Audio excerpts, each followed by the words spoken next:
Hello! Welcome back to my channel. This is Teacher Nath, your English teacher that will make you wonder.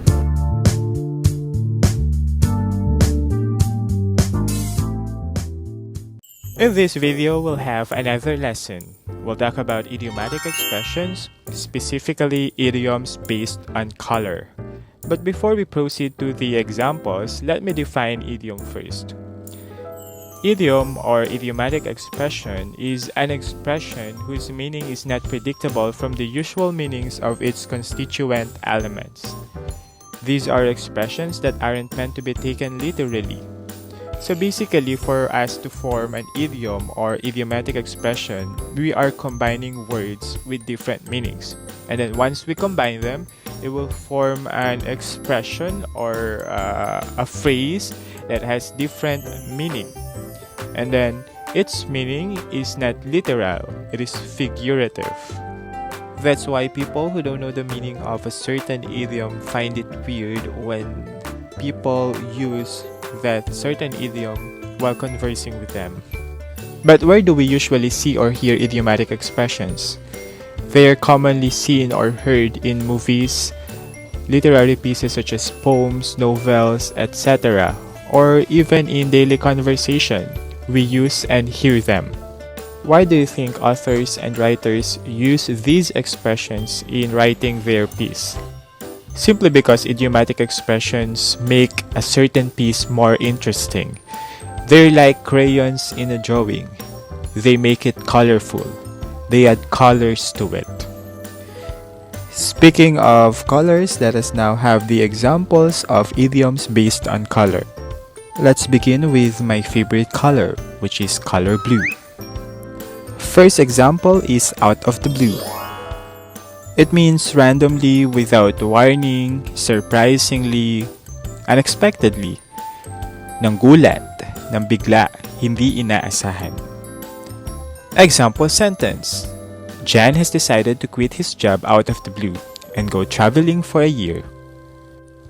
Next one is once in a blue moon. It means very rarely, bihira, or minsan lang mangyari. Parang yung crush ka ng crush mo. Diba once in a blue moon mangyari yon?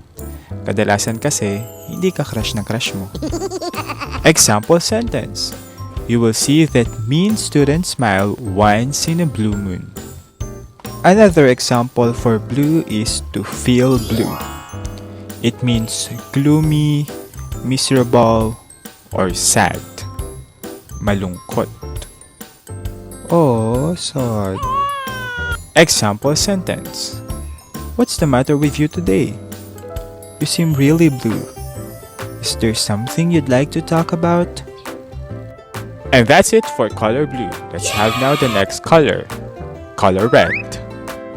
First example for color red. Caught red-handed. It means to catch someone in the act of doing something. So, nahuli mo isang tao na may ginagawang isang bagay na sabihin na natin na hindi maganda. Example sentence. He was caught red-handed while stealing those candy bars. Next one, we have to see red. It means to lose control of one's temper or to become very angry suddenly. Example sentence. Lisa sees red whenever she hears that man's name. We also have to become red, which means to blush. Example sentence. Jisoo becomes red every time I talk to her. Next one is a red letter day. It means a fortunate day or lucky day. Example sentence. It was a real red letter day for us to remember all our lives. And those are some of the examples of idioms based on color red. Okay, next one, let's talk about the idioms based on color green. Let's start with the green-eyed monster. Green-eyed monster means jealousy. Example sentence. The battle against the green-eyed monster is hard enough at the best of times. Kaya wag mo siyang bibigyan ng dahilan na magselos. Next one, we have green thumb. It means to be skilled at gardening. Example sentence. My mother has a green thumb. She can make anything grow. And that's it for the idioms based on color green. If you know something else, feel free to type it on the comment section below. The next set is based on color black. First one is blackmail. It is the crime of extorting money by threats of revealing a secret of the person who is threatened. That's why you should always think before you click. Don't post or send anything that will be used against you. Okay, let's have the example sentence for blackmail. She has been blackmailing me for months with some photos that I didn't know she had. I need someone to help me stop her. Okay, we also have black market. It is a term used for places where goods are illegally bought and sold for a profit. So illegal transaction of officially controlled goods or currency happens in black market. Let's have the example sentence. Jerry used to sell cigarettes from China on the black market. Next is black sheep. It means to be the outcast, add one out, unlike the others. Commonly, black sheep refers to the defiant, the rebellious one in the family, the disobedient. Example sentence. I have always been the black sheep in my family. I have a completely different personality to all of them, and we don't even look the same. And those are the idioms based on color black. We have blackmail, black market, and black sheep. If you know something else, please type it on the comment section below. Next color is my second favorite color gray. First up, we have gray-haired. It means elderly or mature. Our grandmas and grandpas. Example sentence. To his left was a heavily built gray-haired man who looked straight ahead. Okay, next one we have gray matter. It means brains or intellect, katalinuhan, na dapat gamitin minsan ng pagiging marupok ay maiwasan. Example sentence. If you use your gray matter, you cannot be cheated on. As that you can solve this math problem. Oh, sorry, I read it wrong. My bad. Moving on to the next one, we have gray area. It means something that is unclear, undefined, malabo. Parang pagtingin niya sa'yo, malabong maging kayo. Example sentence. The issue of allowing mobile phones in the classroom is a gray area right now. It could go either way. And those are the idioms based on color gray. Let's proceed to the next color, which is white. First one, they have white lie. It means a harmless lie. A small lie that is told to be polite or avoid hurting someone's feelings. Just like his or her I love you to you. Just kidding. Example sentence. I didn't like his shirt, but I told a white lie because I didn't want to offend him. Next idiom is whitewash. It means to cover up, pagtakpan.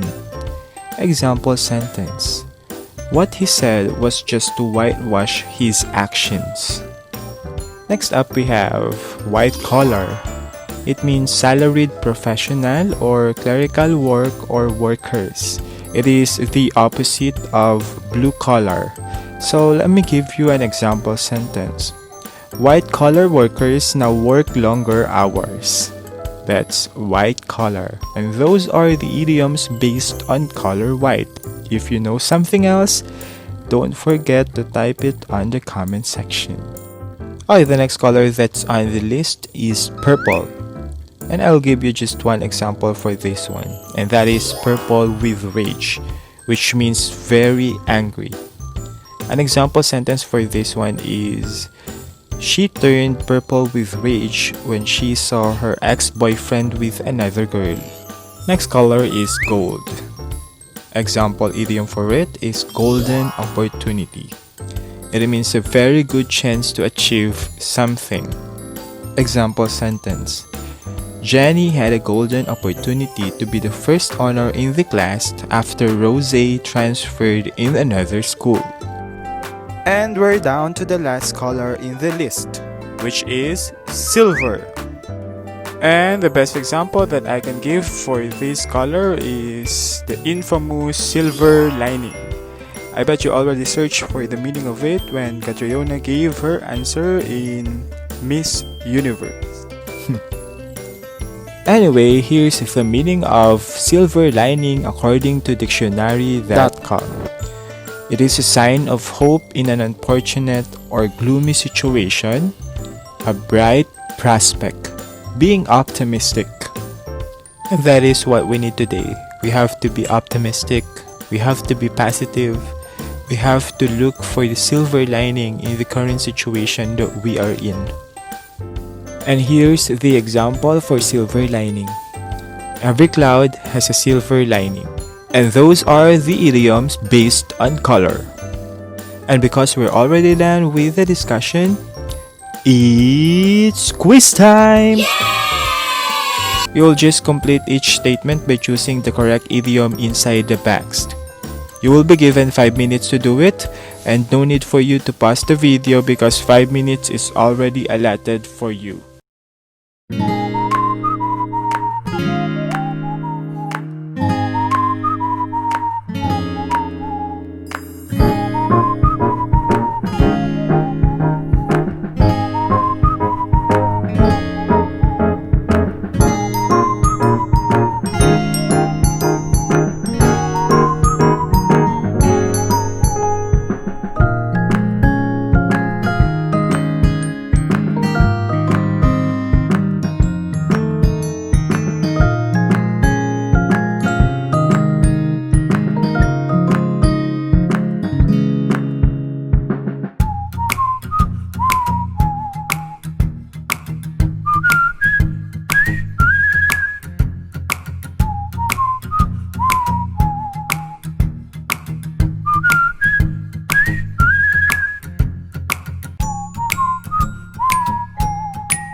And that's it for this video.